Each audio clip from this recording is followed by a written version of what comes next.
What I want to focus on today is really looking at the guidance and policy that's been provided by governments across the globe, and also what the aquatics industry are doing to respond to the COVID-19 risk and the pandemic.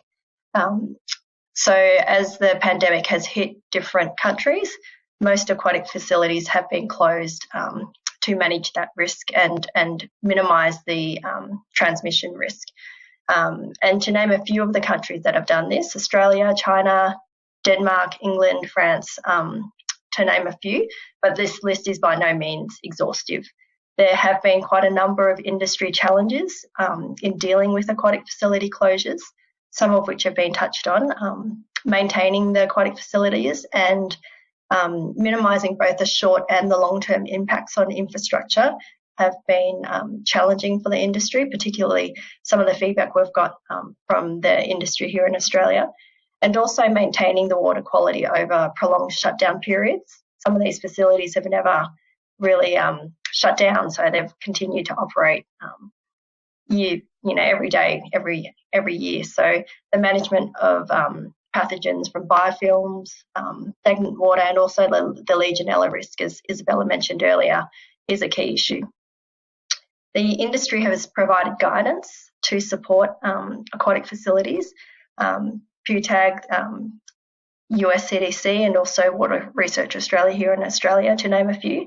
And another challenge is also assessing the ventilation and whether aquatic facilities are able to, if possible, increase airflow where there is the higher transmission risk indoors.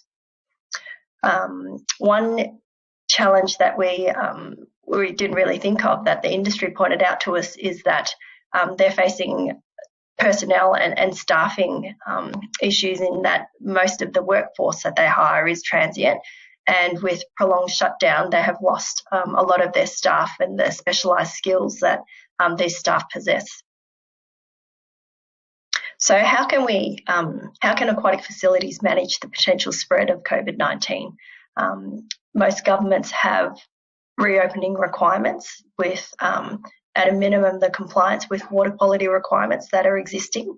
So this is usually, treatment requirements like minimum free chlorine residuals and filtration and circulation requirements. We also encourage healthy swimming practices, so a requirement to have pre-swim showers before going to an aquatic facility.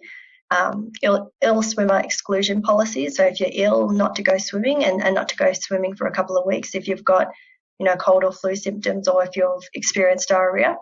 Certainly no spitting in the pool, and avoiding swallowing pool water. There's a requirement to comply with the COVID-19 restrictions in each jurisdiction. These may be physical distancing requirements, maximum visitor numbers, and also disinfection requirements. Some jurisdictions require additional requirements upon reopening of these facilities. In Australia, we have aquatic facility water quality risk management plans, which is a requirement of registration and also opening in some jurisdictions. There's also continued closure of high transmission risk areas, such as communal change rooms and showers, spas and saunas. So these have remained closed here in Victoria and other jurisdictions in Australia. And there's also requirements to wear masks within a facility when outside of the water. So we've heard some of these requirements talked about earlier today. And also mandatory temperature checks in some jurisdictions as well prior to entry of the facility. In Singapore, they've also required the use of a contact tracing app prior to entering a facility. And industry have also provided reopening checklists. So while there's a lot that we don't know about SARS CoV-2 and this pandemic, further research is required, particularly as the COVID-19 situation and our understanding is evolving, and the characteristics of the virus is still being determined. Another thing we really need to do is also evaluate the effectiveness of different controls to manage the COVID-19 risk in aquatic facilities. So I'll just finish there.